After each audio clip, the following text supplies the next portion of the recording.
We're going to have a look at the international newspapers now. Florence Vilmos is on set with me, and the situation in the Central African Republic getting an awful lot of attention, of course, as the rebels advance on the capital there. That's right. There's an interesting interview in Libération, the French daily, with Roland Marchal. He's a specialist on the region, and he explains what's at the heart of this struggle between the rebel coalition called the Sekela and President François Bozizé.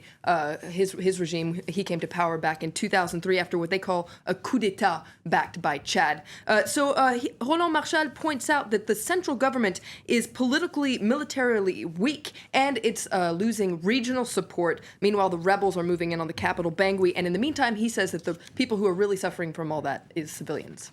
Now, we've also been talking about this story, that Arabic and Israeli press reporting Prime Minister Benjamin Netanyahu secretly meeting with King Abdullah of Jordan to discuss the situation in Syria. That's right. The story was initially reported in Al-Quds Al-Arabi, so the pan-Arab newspaper that's based in London. So it points out that Netanyahu and King Abdullah met secretly in Jordan to discuss Syria, and especially the post-Assad Syria. Now, they didn't say exactly when this meeting took place, but the Israeli press has also confirmed that this took place. We're going to take a look at an article in the Jerusalem Post that quotes, that says that Israeli officials have confirmed this visit, and it points out that the big hot topic was Syria's chemical weapons stockpile. And Jerusalem Post quotes an article from The Atlantic that says that Netanyahu has proposed to Jordan to a plan to take out many of Syria's chemical weapons sites. Now, so far, Jordan has refused this because many of the sites are on the border with Jordan,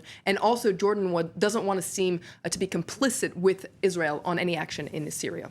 Let's take you to Russia now. Yesterday, the upper chamber in Russia are unanimously backing a measure banning Americans from adopting Russian children. That's right. We'll take a look at the editorial in the International Herald Tribune today that says that this was in retaliation against a new American law, a human rights law called the Magnitsky Act. Now, that was signed earlier this month by President Obama, and it aims to punish Russian citizens who are accused of violating human rights by denying them the right both to visit the United States and to own property, real estate, in the U.S. Now, according to the International Herald Tribune, the Russian vote is cynical and a cruel response to this human rights vote in the United States. And the International Herald Tribune says it's a shame that Russia is using orphans as pawns and targeting this very vulnerable group. It says that it's terribly wrong to prevent children from being placed in loving homes just for this political retaliation.